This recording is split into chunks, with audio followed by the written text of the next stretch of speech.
One of the biggest reasons why mothers today struggle so much with overwhelm and burnout is because of weak boundaries and the fear of how people will think about them.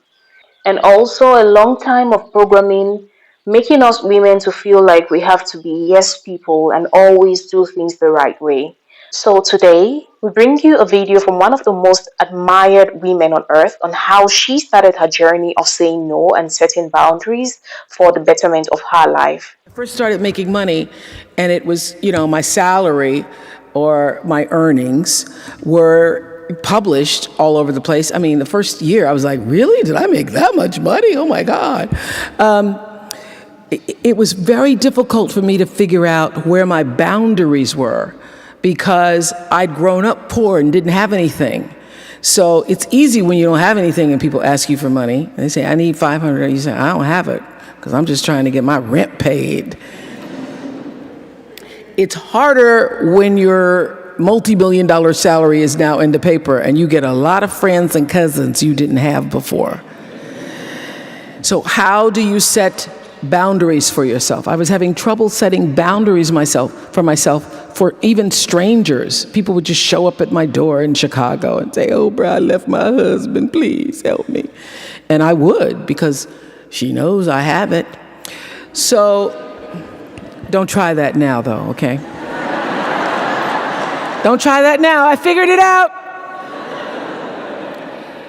So what I learned is that the reason why people keep showing up is because my intention is to make them think that I'm such a nice person that you can ask me for anything, you can get me to do anything, I'm gonna say yes, I'm gonna say yes. So when Stevie called me this time, I thought I'd try out my first no on Stevie. Let's start big.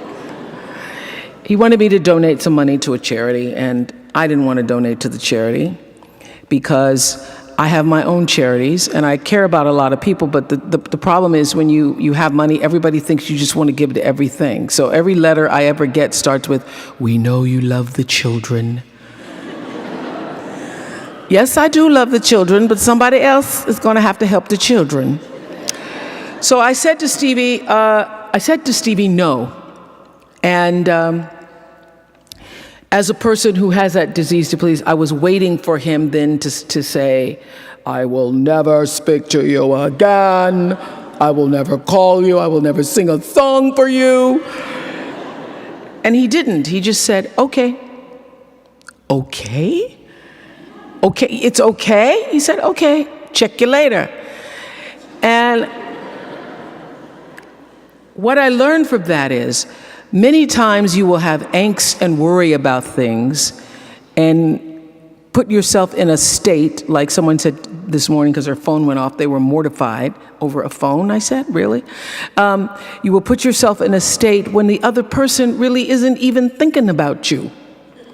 So learning that I could specifically determine for myself what the boundaries were for me, what I wanted to do, give my money, give my time, give of my service to who I wanted to give it to when I did, that I get to make that decision.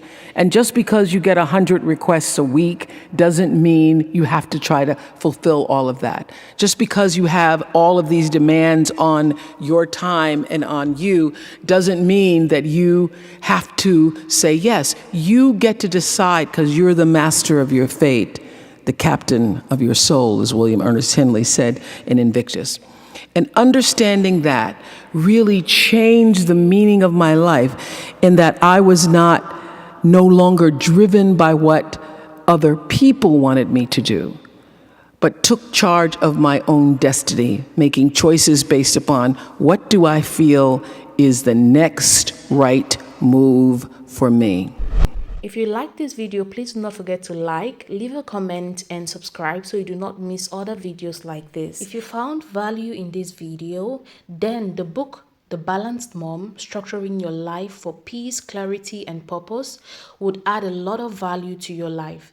The book and workbook are presently on pre-order on the link that I'm going to drop below. So please click on it and pre-order your copy, because after the pre-order period, this book is going to be available for 4 times the normal price. Until next time, let's keep raising healthy, smart moms. Thank you.